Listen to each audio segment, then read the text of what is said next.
Initial call went out about 20 minutes to 10 of shots fired at the Sandy Hook Elementary School in Newtown, Connecticut.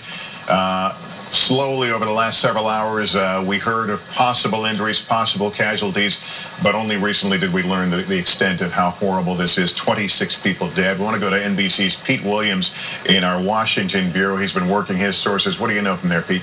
So let's let's do a little bit of a summary here, Lester, of what we know at 1:30.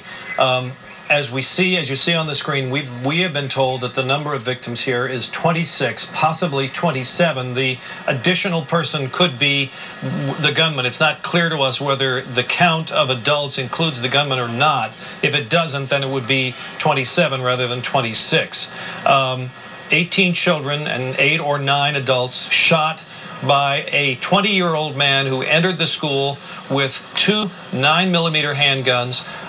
According to witnesses, he fired dozens and dozens, perhaps hundreds of rounds, and so it's not surprising that there was such a large number of victims. It is apparent so far from what we've been told that one person fired all these shots. Nonetheless, a second person is in custody, somebody who was seen running from the scene. Not clear whether that person was somehow involved or was simply going into the school on other business at the time when the shooting began and ran off. So that is something that's being investigated. The person was in custody, we were told a while ago. As for who the person is that did this, all we know is that he's a 20-year-old man from Connecticut, perhaps from New Jersey originally. But what his connection to the school is, why he chose this school, we still don't know. And Pete, every time these happen, and they've happened far too many times, we go through what we've learned and how can we better protect schools. And any of us who have had kids in schools or college since Columbine have gotten those, even the practice emergency text messages, those sorts of things. But even with all the modern notification, is there anything they can really do to stop someone from perpetrating a crime like this? Well, that's a very difficult thing to say, because if you assume, for example, that you put up metal detectors don't stop someone from coming in with a gun. They merely tell you that somebody with a gun is coming in. Hey. Unless you have a sort of a gate where nobody gets in until they're thoroughly searched.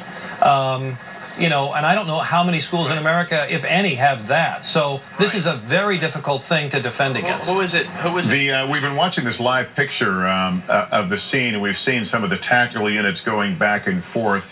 You had mentioned that there might be another person, that they're a person of interest, someone that they're questioning. Are they searching the perimeter now? Is there still some work to be done there to totally secure the situation?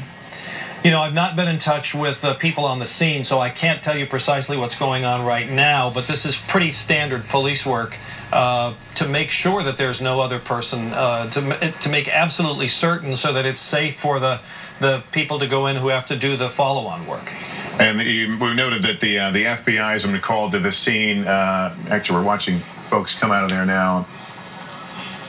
Right, FBI, ATF, other law enforcement organizations are helping the Connecticut State Police and the local police respond to this. The local police will be in charge, but undoubtedly the federal authorities will be able to help them.